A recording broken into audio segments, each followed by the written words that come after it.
we will be going on with our talk with Professor Owen Davies, who is here this evening to talk about 19th century witchcraft and magic in the West Country and how it relates to Thomas Hardy's novels. This, for anyone who hasn't been part of our talks process so far, this is part of our programme around the Hardy's Wessex exhibitions, which are currently on display until the 30th of October at Dorset Museum, Poole Museum, Wiltshire Museum and the Salisbury Museum. And they're all looking at different aspects of Hardy's work and how the local Wessex landscape relates to that and has inspired that. One of the exhibitions up in Wiltshire is about how the folklore and magic of Dorset and Wiltshire have inspired his work. And so I'm hoping that through Owen's talk this evening, we'll be able to investigate the context for that a little deeper and learn a little bit more. So thank you so much, Owen, for joining us this evening.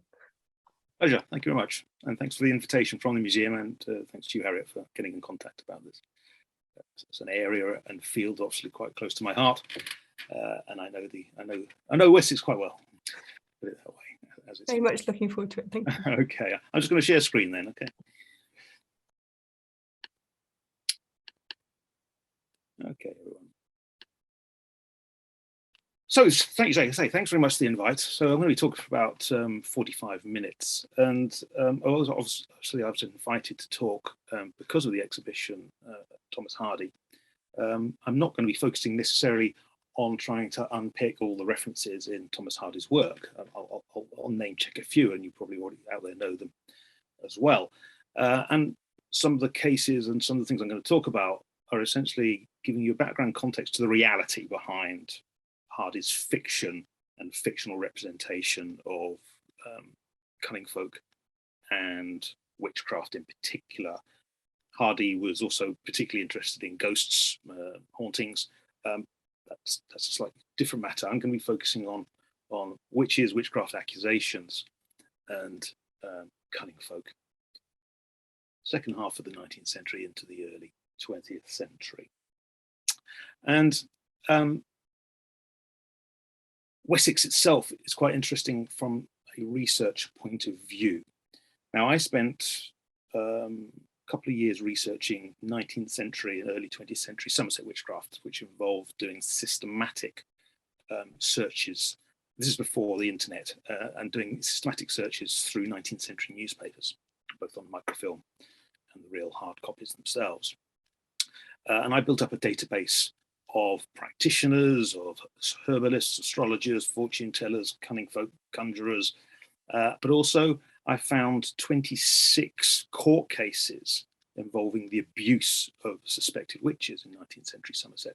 And that really started to bring home a lot of the pain and anger and anguish behind perhaps what we really is a kind of a romanticized view of 19th century rurality that we get through the novels of Hardy. Although Hardy's grim, but when it comes to witchcraft, as you'll find out, this is really quite harrowing. So don't want to upset you, but there's a raft of rural novelists at this time who have a rather idyllic view of the nature of popular beliefs. In fact, popular beliefs themselves and folklore is Hardy's one of the few that really represents it quite a lot, but I'll talk about some other characters as well. So I've written and researched a lot about Somerset, and I've got cases from Somerset here. As part of that, folklore and cases and do not stop at county boundaries.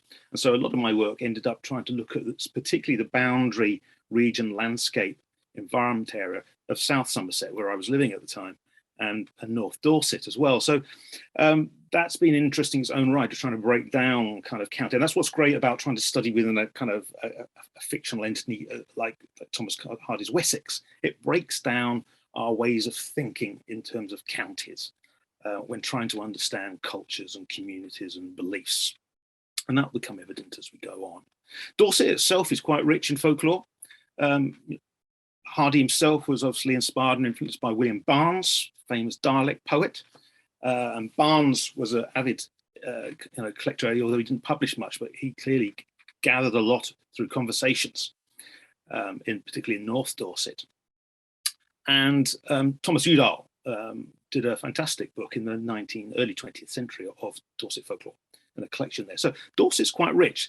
And I've also found perhaps over a dozen court cases in 19th century Dorset, which involve actions against suspected witches, for example, and a number of prosecutions of conjurers or cunning folk, and I'll come to find that a bit better. So they're quite rich. Devon is also pretty rich as well. The time that Hardy is writing, the transactions of the Devonshire Association, which is a county journal, antiquarian archaeology journal. But right from the beginning, the transactions of the Devonshire Association had a section on folklore where people would contribute and send in snippets from the newspapers, but also their own encounters by talking through with villagers and townsfolk about their popular beliefs as well. So Devon is pretty rich. Harriet mentioned Wiltshire. Surprisingly, Wiltshire is quite poor in recorded folklore. That doesn't mean it doesn't exist. This is not about what's actually happening. It's about the sources that we can find and how we can build up this picture of popular beliefs and folklore in this area of Wessex. But Wiltshire's pretty poor compared to Somerset and Dorset and Devon. I found very few cases there of witchcraft assault, for example. And although there were undoubtedly quite a lot of cunning folk practicing there, as they were in every county across the country. Relative little information. So much of what you're going to hear me talking about is largely Somerset, Dorset, and Devon. And each of those counties within Wessex had their own identity. Somerset, for example, had a society called the Society of Somerset Men in London. This was around the 1890s into the early 20th century. And the Society of Somerset Men in London was a classic sort of middle class enterprise of people who'd been born, brought up in Somerset, but were now living in largely affluent London and writing romantic poetry about the beauties of Somerset. And they would publish this stuff in a thing called the Somerset Yearbook. And some of it's really quite cringeworthy. The classic sort of thing that Somerset is the most beautiful county, the most beautiful place in the world, So it's full of this sort of rural romanticism about the county of Somerset. Who cares about Dorset? Devon, Somerset's the place to be. So there is a degree to which the two counties within this entity of Wessex were, in a sense, trying to carve out their own identity. And I bet part of that was in response to the growing popularity of Hardy himself, and particularly the association of Hardy with Dorset. But he wasn't the only rural novelist or rural romantic novelist writing at this time in Wessex. There are a number of authors who are actually really quite popular at the time. I'm going to focus on William Raymond for a moment because he was this very interesting, similar character that hardly anyone knows about Walter Raymond anymore. But there are, at the time that Hardy's writing, you've got Eden Philpott writing very successful and popular rustic novels in Devon. You've got Sabine, the Reverend Sabine Baring-Gould, writing a profuse number of books on Devonshire folklore, but also novels set in Devon as well. So you've got big characters who at the time were nearly as well known or more well known than Hardy was in neighbouring Devon, publishing these, let's say, rural novels as well. And the closest sort of chap to Hardy at the time and his contemporary was Walter Raymond, who, again, let's say it's hardly anyone knows Walter Raymond now, but he wrote a series of quite successful novels, particularly in the 1890s, early 20th century, but also wrote a lot of stories and short stories, and also sort of reminiscences and accounts of rural rustic life in South Somerset in particular, but also in relation to, as I say, crossing the boundary, South Somerset into North Dorset. And his connections with the people was in a sense probably greater than Hardy's was, because he was the son of a glove manufacturer in Yeovil. And when he was a young man, Walter earned his living by going around the towns and villages of South Somerset and into Dorset, collecting the work of piece workers. So in other words, the gloving industry then was handed out to people doing it in their cottages, and then he would go around and collect all the gloves and pay the people. So he spent all his time touring around, knocking on doors, talking to the clients, and that formed the basis of his knowledge, understanding, passion and love for rural rustic culture and popular belief. And perhaps more than in his novels, more than Hardy, he represents witchcraft. So we actually have quite detailed instances, the way in which witchcraft are part of the plot devices here. Talks less about cunning folk than Hardy does as well. But it's some of his sort of more folklore reminiscence work that's really quite powerful when it comes to talking about popular beliefs. And one of the most emotional sorts of accounts I've come across of a woman who was accused of witchcraft. It's fictionalized, but it's clearly based on the conversation he had around 1900 or so. It's very powerful and moving about this poor lonely woman who just has a goat that she is her companion and her bees. And she says, also people gossip and people yap about me. I've not talked to anyone for years, but you seemed a quite friendly chap, she said. So I'm going to tell you about my sorrow and my pain. And all I live for now is my goat and my bees. It's a very moving account, though very little read.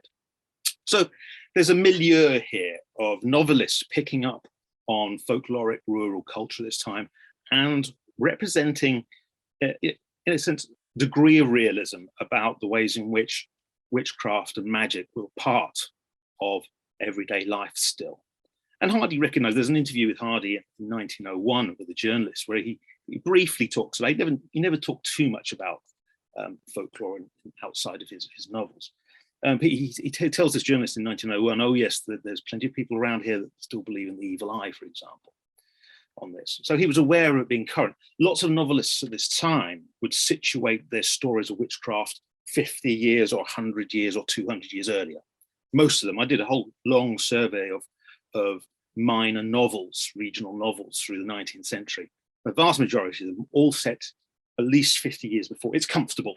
In other words, they're not representing or writing about rural life in their county at the time in which they're living. Always situate the witchcraft in the past. And that's the important thing about Hardy and the important thing about Walter Raymond, is they tried to set it, in a sense, in the reality of the present.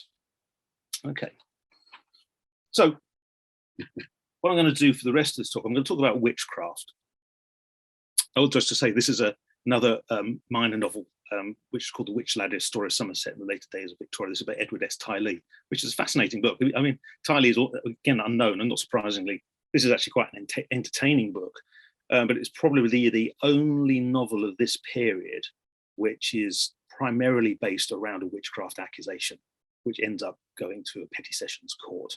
It's probably the most realistic of all 19th, early 20th century novels, rural novels in that sense. It's highly unusual, very rare. I've got a copy on the shelf above me, but you can pick up a few secondhand ones if you're interested, I'm sure, but it might be a bit pricey. Anyway, so what I'm going to do talk about witchcraft then, and the realities of witchcraft in the time of Hardy in the areas of Wessex, and then I'll then talk about cunning folk and their role in society at this time, and looking at actual cunning folk in relationship to the four conjurers that Hardy mentions, mostly briefly in various parts of his work. Yes. But what I want to do in this witchcraft section is really get home the reality of it. This is you do get a bit in the rural romantic stuff about witches with dark red-lipped voluptuous women who are a bit mysterious and gypsy-like, and these are the ones who can witch and cast the evil eye and things like that. There's a kind of glamour element to it, where there's no glamour to the reality of witchcraft and witchcraft accusations in Wessex at this time. So I could talk for hours on this, and I've got tons of material. But what I just want to focus on 3 areas of witchcraft in Hardy's time with examples. One of those is the practice of scratching suspected witches. The second one is the experience of hagriding, which is particularly central to Hardy's famous short story, The Withered Arm. And thirdly, look at how witchcraft, people who believed in witchcraft end up in asylums at this time. In other words, the link between mental health and witchcraft belief is quite strong in this period, although little understood or really talked about. And I'll give you some examples there because I've just been doing a lot of research around that area. Okay, this is a graph in front of you. Don't worry, there's no more graphs than this. But essentially what I'm looking at is scratching, because when people thought they were bewitched, there was a series of alternatives. Obviously, the days of the witch trials are long gone. You can't go to the magistrate and complain and say, ex-witch, can you do something about it? It's just bewitched my cows, my pigs, my child has fallen ill, etc. Do something. Although people did go to their magistrate and demand that, all from the local clergyman, and they just had to try and explain and say, witches don't exist, which never goes down very well with those who think they are bewitched. And so there's a range of things you can do. So cunning folk essentially exist. Part of their existence and the fundamental reason why they exist is to deal with suspected witches. So we'll come on to that, cunning folk. But there's also self-help ways of dealing with people you believe have bewitched you. And the most brutal, which we get examples from and court cases in Dorset, Somerset, and in Devon, is scratching. That's drawing blood. In other words, the person not feeling well, things going wrong, misfortunes, all the reasons why people try and explain misfortune through witchcraft. Then it's a matter of once someone's got into their head that they're bewitched, maybe because they've consulted a cunning person or they've just come to that conclusion themselves, then you have to find the identity of the witch. You don't go, oh, I'm bewitched, woe is me, because the only way you can get out of witchcraft in this context is to find the person who did it, the witch, and do something to the witch. And that is the only way in this cycle of belief that you can actually, in a sense, get rid of the spell upon you. So first you've got to come to the conclusion you're bewitched, then you've got to identify, and then you've got to take action. And one of the direct forms is scratching, where literally you take a pin. The whole idea isn't to kill the suspected witch. The whole idea is to draw their blood, and that breaks the spell. And sometimes they say it must be drawn above the breath. In other words, above the mouth. And so sometimes it's specifically done across the forehead, but other cases you'll find they just take a pin or a knife or a nail, and they just gash the poor, mostly suspected witch, doing that to draw blood. And I should say that roughly 80% of those accused of witchcraft in the 19th century Somerset, Dorset, were women, which maps onto the early modern witch trials in this country almost exactly. So it's very powerful that these people get blamed for witchcraft in this period are mostly women, not all, but say around 80%. And so what you've got is a lot of these assaults taking place against women. But the majority of the people assaulting suspected witches through scratching are also women, and normally younger women. Younger women accusing older women of being witches and doing harm to their family, to their livelihood, to their cows. And they're proactively, you might have suspected that it would be the kind of man of the household who goes and does the aggressive assault. It's not. It's mostly women doing scratching against other women. And I've got the graphs show you that. That's why I've got the graphs there. I knew there was a reason. If you look at the bottom one, then age of those who scratched or threatened witches, and you can see that the most are 30, those in the age of 30 to 39. Okay, and most of them have children, and suspicions of bewitchment against children are a powerful motivation to do something. So the age of witch scratchers, 30 to 39, and then you can see at the top one, the age of those who are getting scratched and accused of witchcraft, 50 to 70. In other words, those who are beyond childbearing age. So there's a very strong gender angle here in relationship to female-women relationships in the late 19th century, early 20th century here, and how this happens. Now, as you can imagine, you don't, in 1870, 1880, 1890, you don't just go up to some middle-aged or elderly woman, assault them, draw blood from them, and nothing happens. In a lot of cases, a prosecution issues, an assault has happened. And that's how we get lots of information about this, because there's a court case, there are court records, sometimes not all cases, but particularly we get newspaper reports, and we get journalists in the courtroom hearing this testimony from these poor women who have been abused and assaulted. And the claims of the person who's done the scratching, saying, I don't care. I felt so much better when I drew the blood of that witch. I don't care. You can send me to jail. The spell is broken. I feel better. Big psychological sort of things, psychological emotions going on here, and the release, that sense of release, which makes people convinced that they've broken the spell. They just feel something. Once they've done it, they go, I've done it. I've broken it. I've dealt with the witch. It's all over. Although obviously, in cases of illness, it often isn't over. It comes back. So that's scratching. That's the most brutal form. And as I said, I've come across the three counties, probably, this is the top of my head, probably about 30 cases of this, and more in this region of scratching probably than any other region in England. So it's particularly prominent in the 19th and early 20th century. And the last case in Somerset is in the 1930s. We're still getting scratchings taking place in Somerset in the 1930s. There was a really quite sensational case in Dorset in 1918, which involved ostracizing a suspected witch, and also abuse as well, physical abuse and verbal abuse. So that's the reality of witchcraft at this time, which you don't get in the novels. You don't get in Hardy's novels. You don't get that in Walter Raymond's novels either. That's the reality. And you know, I don't want to go down that rabbit hole, but it's interesting to know decision making. They would have known, they would have read the newspapers, they would have seen these court cases, they would have heard about these poor women who were beaten up and abused, and they clearly decided that's not the sort of rural witchcraft I want to include in my fiction. So interesting decision taking place there. So let's move on to hagriding, and I'm going to ask rhetorical questions that some of you almost certainly have been hagrid or hagrod or hagridden variations. And William Barnes wrote a poem called The Witch, in which there is a case of hagriding. And part of the poem goes, every time the folk went up to bed, they were a hagrod till they were half dead. And I'm sure that it may have been William Barnes's The Witch, which may have been the inspiration for using hagriding in Hardy's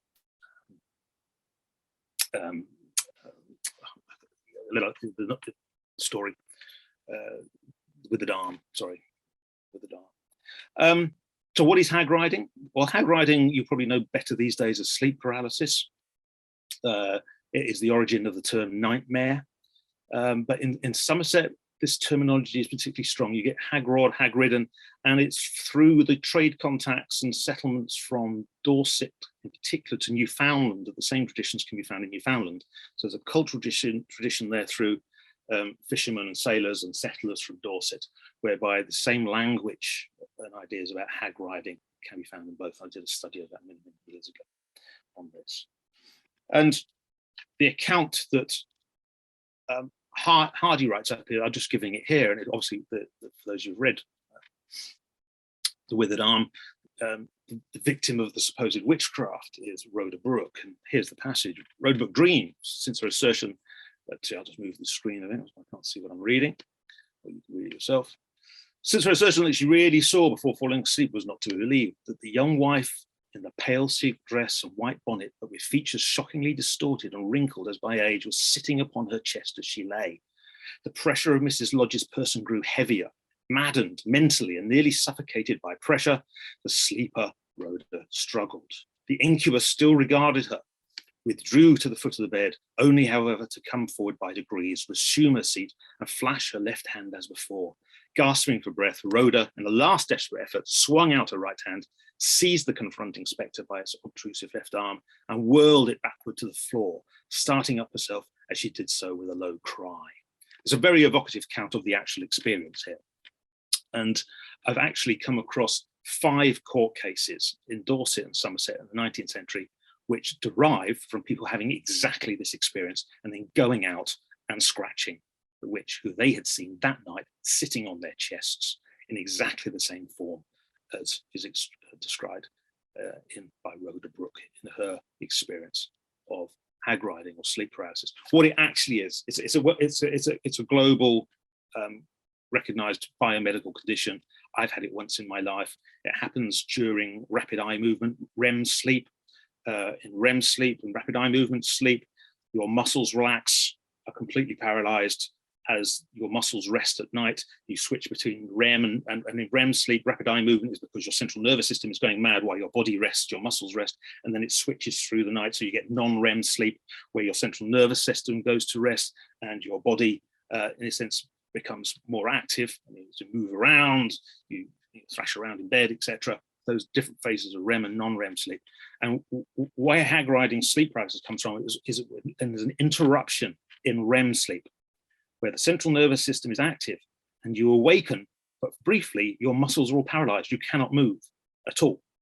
It's very disconcerting, and it normally is accompanied by hallucinations and this sense of pressure on the chest.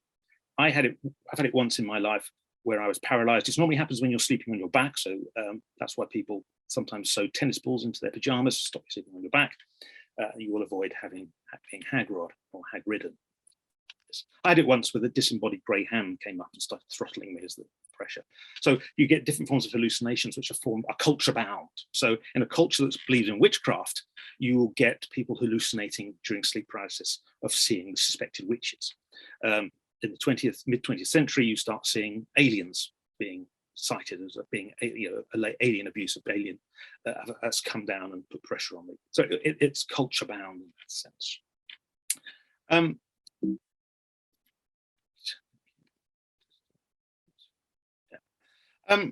And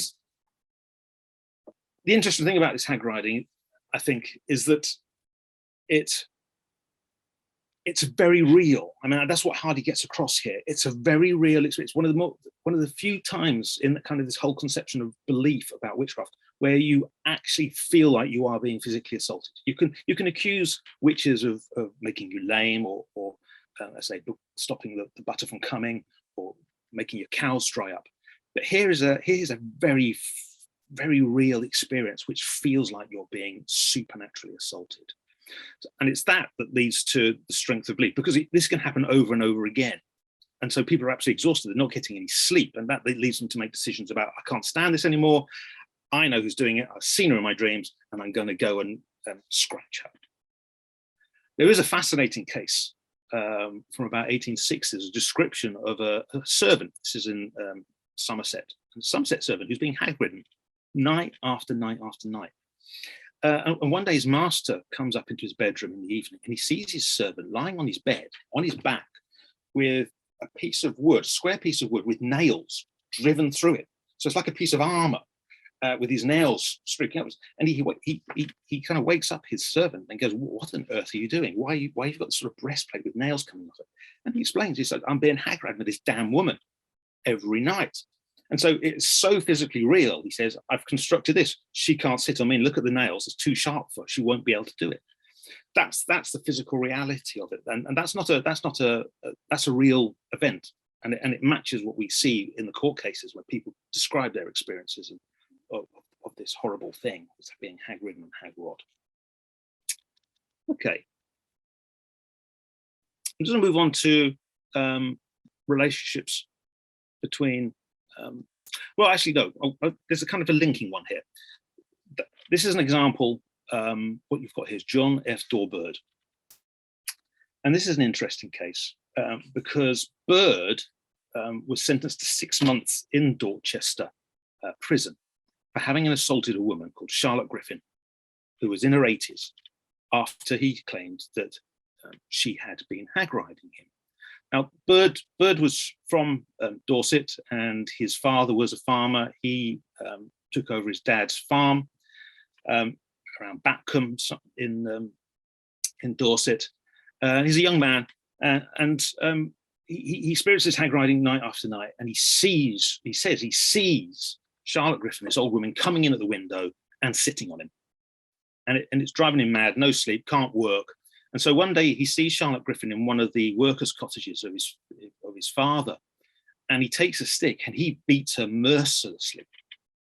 Realizing that he's half killed the poor woman, he then flees. He flees straight to Portsmouth, where he tries to get on a ship to America called the Abyssinia. But the police have got ahead of him on this one, and they arrest him at Portsmouth before he can get on the ship, and they bring him back to Cerne Abbas Police Court, where he says, "I've learned my lesson. I won't do this again, etc., etc. But she hag-ridden me. She really did hag-ride me. So what do you expect me to do?" sort of thing. Anyway, he's then put into he's charged with grievous bodily assault, and he is put into Dorchester jail, waiting for the summer assizes. And you can find him here. What I've got here is an extract from the jail registers of Dorchester Prison, the main county prison here. And as you can see, item 16, John Bird, summer assizes, maliciously attacking a woman. And you see his 5'9", brown heart, dark grey, the usual details you get in a thing. So he sits in there, and then he's brought to trial, and he's sentenced to 6 months hard labour in Dorchester House of Correction. But there's a whole dramatic, terrible story, which you might think would be ripe for fictionalisation. But again, that's not the sort of witchcraft that they want to portray. There's a barrier that, you know, in Hardy's work and others, whereby the beliefs themselves can be expressed like hag-riding, but not the consequences as they actually played out at the time. And Hardy, again, would no doubt have been reading the newspapers about the affair of John Bird. You know, it was big news. It was national news at this time. Okay. Now, the reason I got that linking was that an argument was made by John Bird's defense lawyer that he was mad, he was insane when he did it. Okay, so they basically said he was a monomaniac, and that they had one day while haymaking, he had banged his head really hard, and this had clearly knocked some of the sense out, and literally it had made him obsessive, you know, partially insane. That's what the argument is, partially insane. Now that didn't wash insanity plea, but there are lots of people in asylums in the area of Wessex from the 1850s through to the early 20th century who did believe witchcraft, and we can find them in case notes. So on one side of the screen there, you've got the case of Mary Smith. And Mary Smith, it's a terrible case. She's a Somerset woman. This is 1883, and she comes to believe that her neighbour has bewitched her daughters and her husband. And it starts to obsess her and obsess her. She starts uttering violent threats against her neighbour, to the degree to which that a certificate of insanity is arranged to take her to the asylum, because they fear that she's going to commit murder against her neighbour, which is this conviction that she has been bewitched by her neighbour. And we can trace then through 7 years of Mary Smith in the asylum, it's continuing to hold to this belief.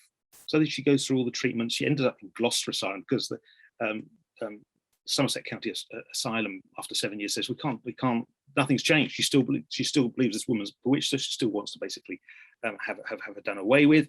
There's nothing we can do. We've tried medical treatments and obviously, etc., etc. So they take her to Gloucester Asylum. Nothing happens there. So for years she continues to. It's a terrible and tragic case, obviously for her family as well, on this one. But there are dozens of people like Mary Smith in asylums at this time. And on the left-hand side there, on the top, these are images. These are engravings from early photographs from the 1850s of patients in the Devon County Asylum. The superintendent was a guy called Bucknell, John Bucknell, who was a very influential early psychiatrist. Yeah.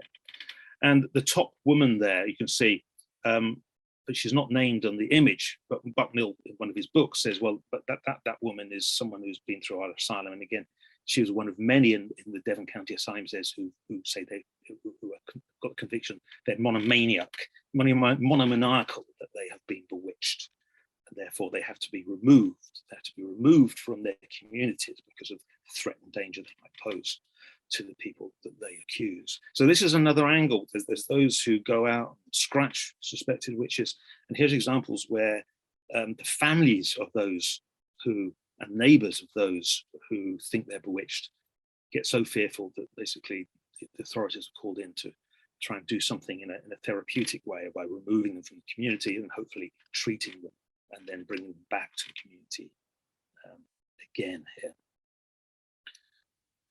And what this shows again is the ways in which witchcraft were a part of both everyday life, but also kind of the inner life as well. These people some of these people, not everyone, obviously, these people aren't necessarily insane either. I mean, this is a whole other issue, but are these people insane for believing? No, they're not, mostly. And that's what Bucknell actually says. He says, I have real challenges here because time and time again, we get local GPs in Devon sending me certificates of insanity for X person and giving the reason why they're insane and need to be brought to asylum, that they believe in witchcraft. And Bucknell writes, he says, well, loads of people believe in witchcraft in Devon. Are we going to send them all to the asylum? You know, why is this person insane and their neighbours who believe in witchcraft are not insane? I can't just accept people to my asylum just because they express beliefs in witchcraft. So this becomes problematic, culturally problematic. Because saying, how do you choose? Why is one person saying not the other if they express exactly the same belief and fears and concerns about witchcraft? And he picks up in a really interesting case, which is almost like something out of a novel, a rural rustic novel itself. And it was an elderly woman who was brought with a certificate of insanity, which stated that she imagines she is constantly surrounded by robbers and that a house has been partially pulled down by them. So that's the statement about she's got this delusion that there's a robbers out to get her and have been pulling down her house. And Bucknell writes all about this case, and he says, at first I took it at face value. You know, this woman's got delusions, not unusual, that they're being persecuted, and it's not really the reality, and therefore we need to try and help her out and have her in the asylum, treat her with therapies. Okay. Then when he talks to her, when he talks to her, and they undress her, and when she's thing, they find 30 pounds hidden under all her dirty petticoats and stuff. And he starts talking to her, and he talks about, you know, what's been going on, what's wrong. And they give her a bath, and they see that she's got these horrible scars all down her back, terrible scars. And he talks to her, and he says, what happened? She says, that the local people around me have multiple times come and scratched me for being a witch, but she never wanted to bring a prosecution against them. So she just suffered. She just suffered and lived with these multiple abuses for those who had scratched her. And she had these terrible scars. And it transpired that indeed there was a kind of conspiracy against her in the local community, led by the overseer of the poor, where they had actually been pulling down a cottage. Because under customary right, she had built her own cottage on the common, which you could do if you built it in one night. So there's quite a lot of traditions around this. But other neighbours, led by the overseer of the poor, were basically pulling it down to try and get rid of her, partly because they said she was a witch. There was a form of ostracism. So it really was happening. They were trying to get hold of the money, which is why she'd hidden it all under a petticoat. They were destroying her cottage. And so Bucknell says, there's nothing wrong with this woman. And in fact, the woman herself was basically a wise woman, which we'll come on to now, a cunning woman, because she was making her money. The reason she had made £30 was she did fortune telling, and she helped deal with suspected witchcraft, even though she herself was accused of witchcraft herself. So extraordinary story. So he releases her, but the bullying goes on from the overseer of the poor, and he keeps an eye on hearing about it. And he says, months later, I heard that she had left the county, and she had moved into another county, probably Somerset or Dorset, where she set up business again. Highly enterprising woman, but been through a lot of grief at the same time. So that brings us on finally to a section on cunning folk. And Hardy mentions 4 cunning folk in his novels. One's the Conjurer Minton, who is a kind of a legendary figure. And then we've got a brief mention of a conjurer in one of his short stories, which he wrote, children's stories called Our Exploits at West Pooley, where he talks about a case of witchcraft briefly, where the people suggest a trip to Bartholomew Gann, the conjurer, to see if he uses something about the spell they think is upon them. Then you've got Conjurer Trendle, who appears in The Withered Arm to deal with the whole issue of Rhoda Brooks, persecution by hagriding. We have the Conjurer Fall, who appears in The Mayor of Casterbridge as well. And he doesn't give much character descriptions of any of these. They're very minor characters, really, but they are fundamental to the plots, and they are fundamental. Cunning folk are actually fundamental to society at this time in Dorset, Somerset, in Wessex. And I've got a couple of actual images here of what cunning folk looked like then.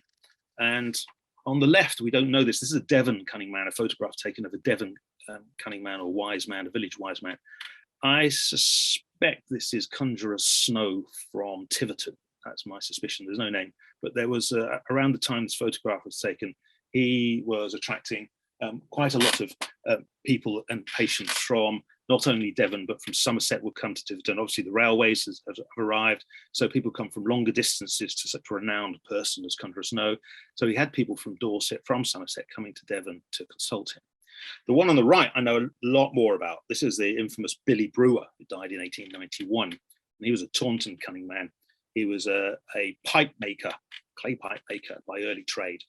And then in his 20s, 30s, set himself up in Taunton as a cunning man, as a conjurer, offering all sorts of services. And in fact, Mary Smith, who I just talked about as the poor woman who spent years in the asylum for believing her neighbour, which she actually went to Billy Brewer to deal with the witchcraft, and he gave her a medicine which only made her worse. So thanks, Billy Brewer, on this. But it shows you the interactions here between these different real people at the time. So, who are these? What is Billy Brewer doing? What is our Devon wise man doing? what is it that the conjurers in Hardy's novels doing? Well, they offer a wide range of services. They're herbal doctors, many of them.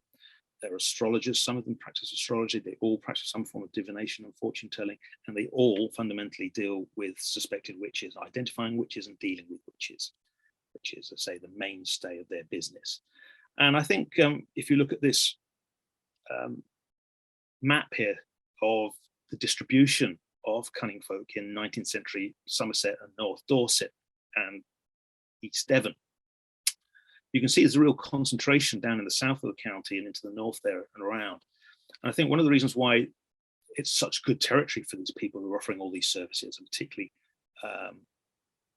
actions against witches and dealing with spells and witchcraft, is the dairying industry of the region, particularly the Blackmore Vale there. Very rich pickings for cunning folk, because when you've got cattle involved and livestock involved, dairy involved, it just multiplies the number of opportunities for misfortune to be blamed on witchcraft. You've got cows drying up, got cows going lame, you've got dairy that doesn't come, you've got milk that goes sour, and all these areas attract regular accusations. So when you look at the business of cunning folk, a lot of it comes from farmers or farmers' wives coming because of dairy, not because of kind of human bewitchment at all on this. What they do is essentially illegal. They are charging money for essentially magical services. That is illegal under the Witchcraft Conjuration Act of 1736, which basically stated that witchcraft and magic was a fraudulent pretense.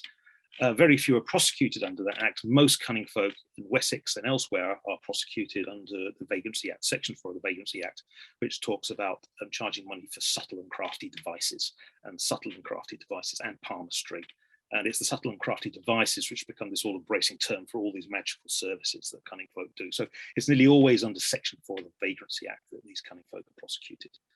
And as I draw to the end, I want to pick up on one example of a real Dorset cunning man who would have been known, I'm sure, again, to Thomas Hardy, because he was in the newspapers several times over the decades. And his name, real cunning man, was Charles Curtis, who operated for part of his career out of Marnell in North Dorset.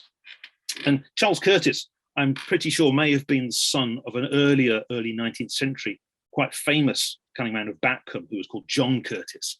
Now, I looked in the records and I couldn't find that he was the son of John Curtis. He may not have been related, but certainly playing on the name Conjurer Curtis, even though John Curtis had long been dead, was still reverberated around Dorset, South Somerset. People, it was a name to remember, just like the legendary conjurer Minton in Hardy's work. And I wouldn't be surprised if Conjurer Minton is not based on John Curtis. And anyway, but Charles Curtis, anyway, is either related or he adopts the name Curtis because it's famously connected with magical practice. And like many male cunning folk, he is an artisan, crafts, trades. Most of them are, they're mostly educated. So Charles Curtis runs a beer house and a smithy, brilliant locations for collecting gossip.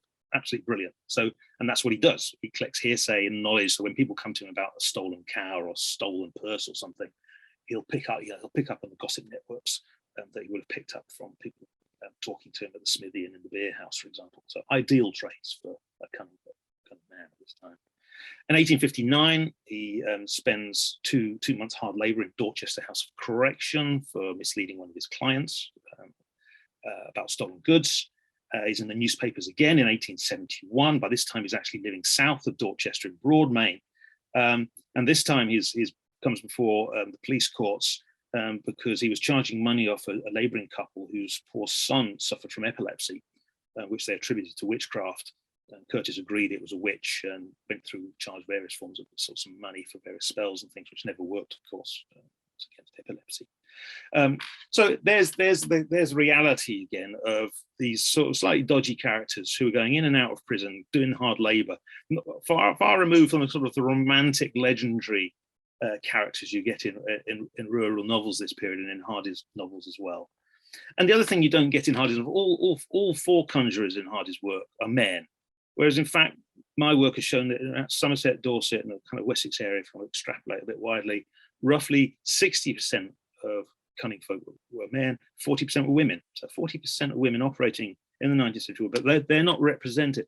They're not represented very much in Raymond's work or represented in Hardy, but they are a mainstay, one of the mainstays, women healers, women cunning folk in 19th century society.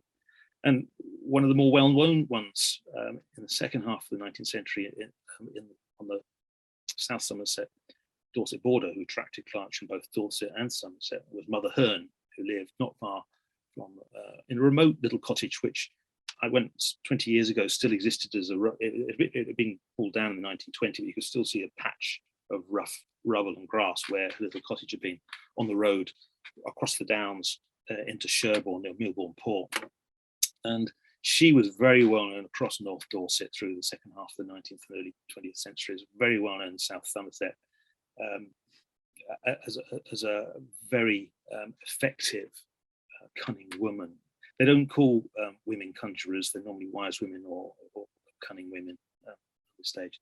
So 40% were women as well as 80% being those accused of witchcraft being women as well. So you don't necessarily get that picture from the rural fictional work, to say, of Hardy and others. So I see time is up. I hope that has been of interest. I hope it's given you some insights into the world in which Hardy and Raymond didn't necessarily engage with themselves, but they picked it up from the cultures around them, but didn't necessarily represent the real harshness, the real experiences, the emotional anguish that witchcraft and magic could lead to in 19th, early 20th century Wessex. So there we are. Thank you very much.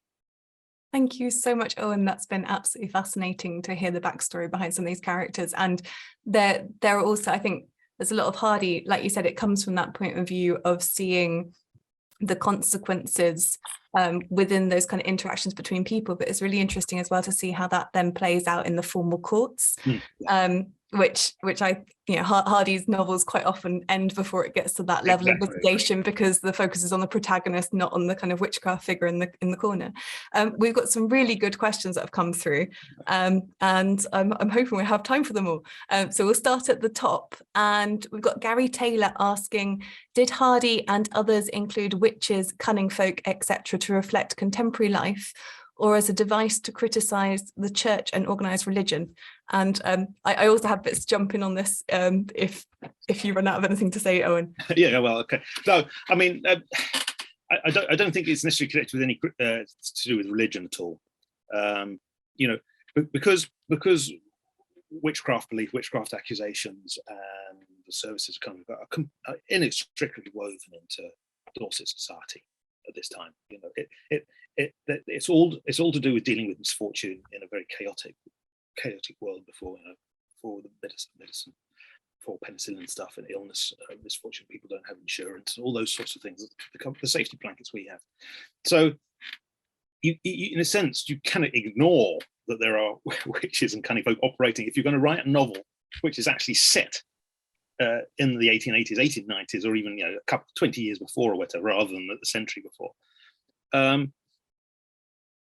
people are going to notice that you're not talking about it, I think. So it serves as plot devices, as you say, but at the same time, Hardy and Raymond are trying to reflect the place and space and time and culture, and they have to be part of that if it's meant to be in any way realistic, this picture. Because there are plenty of folklorists wandering around going, I know that those people in that area, in Dorset, people know it, so why ignore it? And the interesting thing I remember from Under the Greenwood Tree, which I think is the only time that you ever hear about any kind of interaction between the witch character and established religion. And that actually talks about how the previous parson's way of preaching had encouraged people to shun this particular woman. I don't think actively, just it had kind of caused strife within the village. And it's almost the witchcraft within Hardy's novels, as I see it, is more about how the community reacts to the individual rather than how established religion. And it says about how the new vicar comes in and is actually preaching in a way that is making her more accepted back into the community. So I think Hardy doesn't really ever see established religion as just a single way of looking at religion. I think in that particular, he's showing how two different approaches to religion can. If you expand across the country, I've got numerous examples of the ways in which the clergymen, Church of England clergymen, and again, to become part of the negotiation process. If people are trying to work this out, because these accusations tear a community apart. And so it's beholden on the clergyman not to just say, you're all superstitious. This is nonsense, don't believe. They do, but a number of clergymen go, okay, well, there's no point saying that. I need to try and heal what's going on here. There's different responses, and you've got nonconformists in the second half of the evangelicals going around claiming that people are possessed and devil still. So it's a diverse world of religiosity there. But what people at this time don't like to hear is being told you're superstitious, or there's no such thing as witches. That just gets up the goat. That's not good for the church. That's a really good answer. I hope that's satisfied your curiosity, Gary. And the next one is Jane Gill saying, which particular Hardy novels and short stories contain good descriptions of witches and cunning folk? Well, there's not much detailed description of the cunning folk themselves. They're these kind of bit part players which are essential to the plot and enable Hardy to inject a bit of the supernatural into it as a plot device. As well. So he doesn't, that's why I'm saying Walter Raymond writes more lengthily in his novels of this, but that's also reflected in the fact that Walter Raymond writes about witchcraft belief in a non-fiction genre as well on this. So the best evocation is still the withered arm. And I thought it was really interesting what you were saying about the scratching, because that, of course, is one of the weird plots in Return of the Native, is when Susan Nonsuch stabs Eustacia Vile with a knitting needle and then makes the mommet of her. And you're kind of left never being sure if that curse is actually enacted on Eustacia and if that brings about the end of the plot, or whether there's kind of a kind of question mark left over it. And of course, like you say, we never find out what happens to Susan Nonsuch, really. She kind of just fades. Just a plot device. Whereas the withered arm, you've got that brilliant description of Rhoda Brooks's dream, which really takes you in to the experience and feeling of being bewitched, rather than it being, as a reader, just saying, as you say, doing the scratching, then it's kind of none of the emotional intensity is really, or what this means for the community around it for that to happen. Because when you look at these cases in detail and do all the research behind them, people rarely go and scratch someone without having talked at length with all their friends and neighbours, saying, I'm bewitched, I'm going to do something, and the kind of judging that your community will support you if you do it. Because you're going to be brought up likely most of the case by the police. So you need to have that support. It's not a maverick thing. That's really interesting as well, because Susan Nonsuch does come across very much as a maverick who's just got this exactly. You get no grudge, and that's it. You've got no sense of how this normally plays out in conversations, pubs, around the village pump, in the dairy. The suspicions and the gossips, and I'm going to do that. Don't you think she's a witch? Don't you think she's a witch? So I thought, all that sort of stuff. So you get a superficial kind of reflection of the reality again. We've got one which is a slightly different tangential topic here. It's Dr. Boris Janssen, who it says she's particularly interested in Hardy representations of abortion, and was wondering if your research had revealed any stories about cunning women and abortion in Dorset, which could be a distressing topic for some, but I was wondering if you had anything to say about that. There are a number of cunning folk in the 19th century, particularly those who are herbalists, who do offer abortion. I don't know any from Dorset, but there was not famous because no one knows about it now, but at the time it was in the newspapers. It was the Colmers who ran a herbalist shop in Yeovil, who was also an astrologer.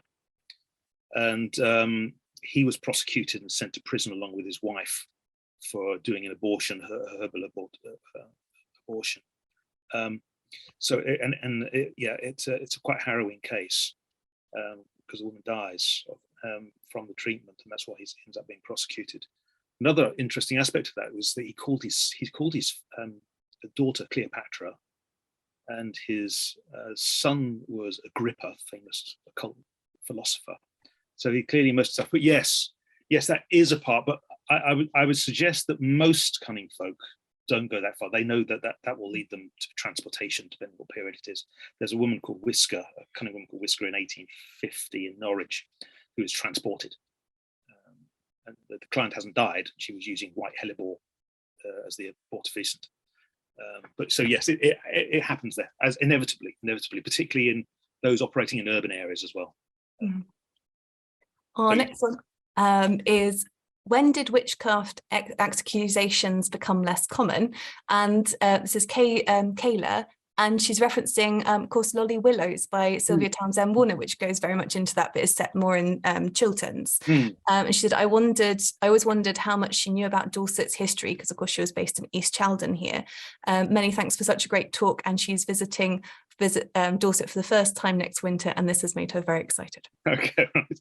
Well, yeah, Lolly Willows is a really interesting moment in the way the fictional depiction of witches. You've had Mary Webb's Precious Bane, which obviously was very popular, still popular today, unlike Walter Raymond's Walk, which is completely forgotten. But at the time in the 1920s, particularly in actually Wessex, witchcraft, the fear of witchcraft was probably more prominent than it was in other parts of the country. And I think, again, that comes back to the dairying industry. You know, if your whole livelihood is based around dairying in particular, then it assumes all the more importance for a longer period. So 1916, we have a Somerset farmer shooting dead his neighbour for witchcraft. So this is in 1916, right in the middle of the First World War. This farmer is far more preoccupied with the bewitchment of his farm than he is with what's going on in Europe. And he says in court, the government, this is what he says, the government may not believe in witchcraft, but I do, and I did something about it. He shot his neighbour dead. And then in 1927, there's another vicious dispute in the Somerset Marsh levels, which, again, between two farmers, where one farmer puts up a scarecrow of the other, saying, here's a hag, he hag rides me. And as you can imagine, you know, like disputes over landau hedges or barbecue smells that end up with, you know, serious bodily harm. Exactly the same thing happens, and it's very serious stuff.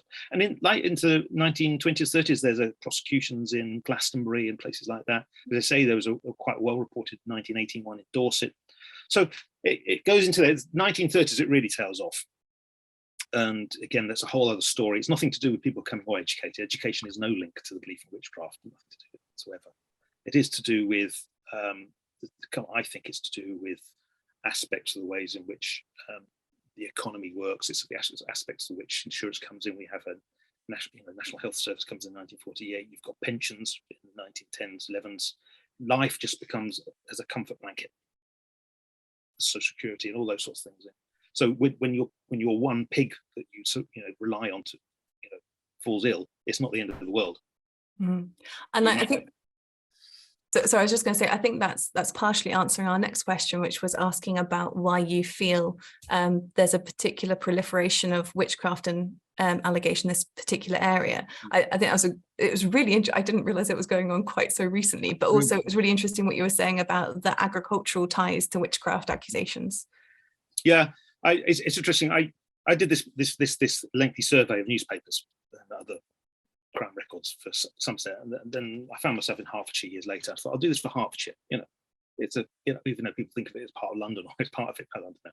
It was a very rural mixed economy in the 19th century.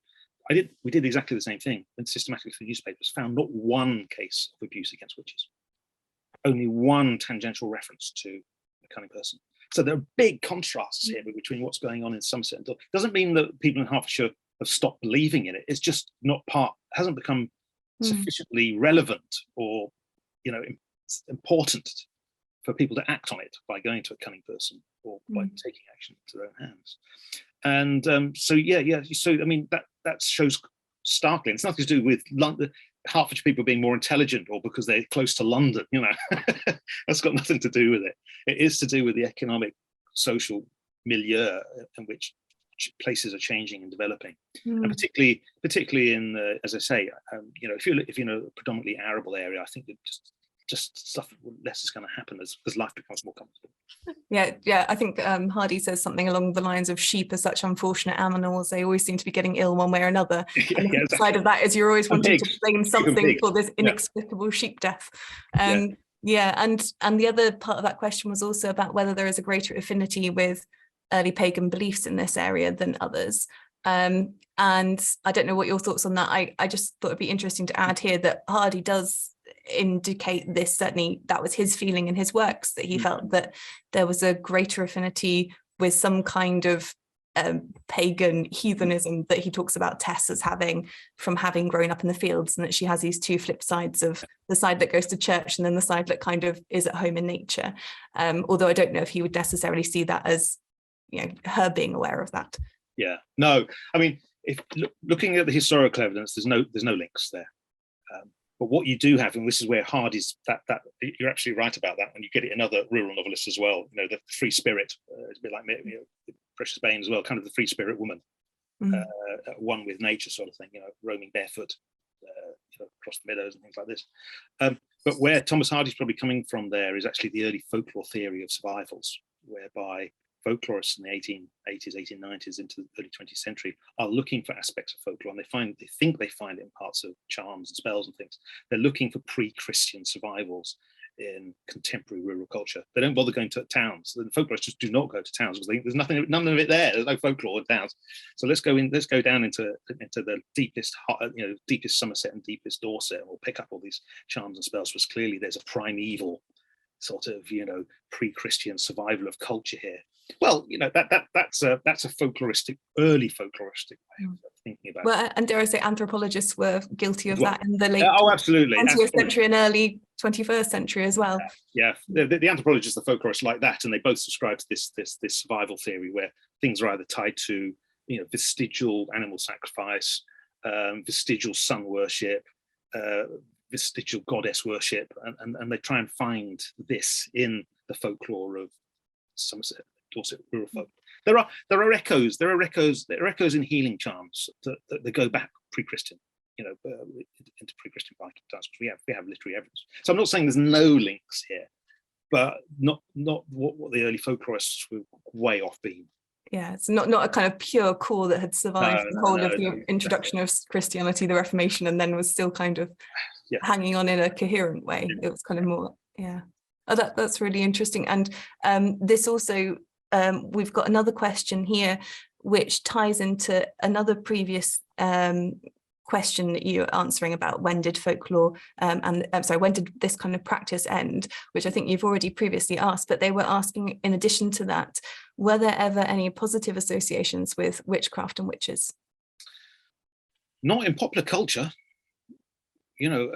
Sometimes some cunning folk are called white witches. So the concept of a white witch exists. So in other words, they're people who counter. White witch counters black witches, so to speak. It's not because they are not considered to be witches. If they're called white witches, it's to distinguish them and contrast them with witches. So, witches are 100% considered to be pests, nasty, vicious, jealous people. So they're in popular belief at this period, there are no positive associations at all. The only thing I will counter this with is Elizabeth Enderfield in Under the Greenwood Tree, who Fancy Day goes to get a charm to make her fiance's family agree. Her father agreed that she can marry her fiance, and the witch gives her a charm that says basically it's just common sense. But the whole village believe this woman to be a witch, and it's kind of, he says things like it's because she's got a particular kind of face, because she lives alone, because she has a goat. But when she's actually asked directly by Fancy Day, "Are you a witch?" she says, kind of, it's all I've got is common sense, and it will be broken. The spell will be broken by stupidity, and so that kind of leaving you again unsure about whether that's playing. Where does she sit? Yeah, that's playing with things that I would suspect no cunning person would say, because it doesn't. They're smart operators. You don't do your own business in. What you do get sometimes is the accusations of witchcraft against a cunning person, which builds up through bad treatment. In other words, someone goes and pays all their life savings to a cunning person to cure them of witchcraft. Nothing happens. It gets worse. You go, okay, so it's them. They're putting the spell on me. So just like the woman in Devon County Asylum, who was both a cunning woman and accused of witchcraft, that's a different matter. So that's so you've got white witches who then can be accused of witchcraft, but they're not witches in the first place. You get to get it a bit of, you have to get your head around it a bit. But no, that's really interesting. You got this kind of like, it's not just witchcraft versus people versus organized religion. There's so much complexity and shading to every single grouping of it. Yeah, it's mapping terminology of what people, when they say witchcraft or white witch, what do they mean? What do they mean? And sometimes folklorists don't get the nuance. In the early folklorists don't get the nuance, and they'll just refer to a cunning person as a witch, and that then confuses the reader. The reader then goes, "Oh, what's a witch then? If I've just been reading Thomas Hardy and she's called a witch, but she's not actually a witch; she's a cunning woman." Yeah. And everything goes out. I spent a lot of my time in my career going, no, that's the fiction writer or the folklorist gets getting the wrong end of the stick. Yeah. And the last thing we have is not a question, but a bit of information from Mark North, saying that when William Barnes was a boy, he knew a conjurer from Stemminster Newton called James Jemmy Jenkins. Oh, yeah. And I'll add to that Hardy claims that there were still conjurers that he remembered in his own childhood going around the countryside selling weather predictions and horoscopes and such. And so yes, there's a bit of local knowledge from Mark North. Yeah, and there's all sorts of other people out there, healers and charmers who are out there, the toad doctors, particularly in Dorset and South Somerset. Toad doctors. Toad. There was a toad fair in. Toad, not toad. Toad doctors, yes.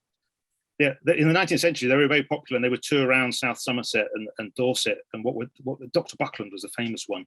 Lots of thousands of people. Is this like the toad in a bag that you hang around as a charm? Basically, on market day in market towns, he would turn up, and Buckland had two of his daughters dressed in white, and they would rip off the legs of live toads, and then he would put it in a bag and mumble a spell, and then they would do it, and it was a cure against all sorts of ailments. So yeah, there's all sorts of other practitioners out there. I don't want to give it binary. That's really interesting. You got toad doctors, charmers, all for healers and herbalists. All sorts. It's rich. Thank you so much. That is the end of our questions in the box. I'm afraid we've gone 7 minutes over. Right. Huge apologies to anyone who was wanting to get away but couldn't pull themselves away. But I thought it was good to get through those questions. We had some really lovely, interesting ones there.